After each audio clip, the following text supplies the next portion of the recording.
বন্ধুরা, আজকে তোমাদের জন্য একটা টিপস নিয়ে আসছি। যাদের ডায়াবেটিস আছে, মানে ব্লাড সুগার হাই হচ্ছে, তাদের জন্য একটা টিপস। এটা হচ্ছে গিয়া সবাই চিনো বোধহয়। এটা এই যে সাজনা পাতা, সাজনা পাতা এদেশে বলে মুরুঙ্গাই, তামিল ভাষায় বলে মুরুঙ্গাই, কিন্তু এই মুরুঙ্গাই পাতা এটা হচ্ছে সাজনা পাতা। ছোটো ছোটো পাতাগুলি এই তোমরা দেখতে পাচ্ছ, এই যে সাজনা পাতা। এই হচ্ছে আমি এটাকে ধুয়ে সুন্দর করে এটাতে স্যুপ না, মানে এটা জাল দিয়ে এটার যে পানিটা, এই হচ্ছে এটা খাইতে হয় সব সময়। তোমার যখন মর্জি তখন খাবা এটার পানিটা, এটা জাল দিয়ে খাতে হয়। আমি মুরুঙ্গা পাতার, একজনে বললো যে ভর্তা বানাও খাও, তা আরও বেটার। তাই আমি মুরুঙ্গা পাতার সাথে হালকা একটু রসুন দিয়েছি, এক পিস কটুকু টমেটো দিয়েছি, চিনি, একটু আদা দিয়েছি, পেঁয়াজ দিয়েছি। তো আমরা যেভাবে ভর্তা বানাই সেভাবে আমি এটা বানাইলাম। এখন যে পাতাটা আছে বাকি, এটা দিয়ে আমি স্যুপ তৈরি করব। তো স্যুপ তৈরি করার জন্য আমার একজন মাস্টার আছে এখানে।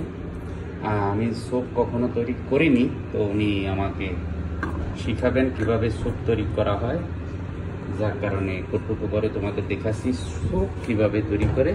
সেই স্যুপটা খাওয়া আরও ভালো, বুঝছো? তো তোমাদের যাদের ডায়াবেটিস আছে তারাই ডাক্তারের শরণাপন্ন হও, ঠিক আছে, কিন্তু ডাক্তারই আমাকে বললো যে ওষুধ খাওয়ার চাইতে তোমার এই ওষুধ নিরাময় করা অনেক ভালো। তুমি একটু খানা দানায় বাইসে খাও, মিষ্টি খাও না, রাত জাগা ভালো না বেশি। নেসকফি আইস বা তে, মানে চা, যেটা এখানকার চাইতে অনেক রং দেওয়া থাকে, রঙের যে কেমিক্যালটা সেটা আমাদের খুব ক্ষতি করে কিডনি এবং লিভারের জন্য। এই বললো যে চা টোটালি খেও না, এটা বিশ্বাস করা যায় না।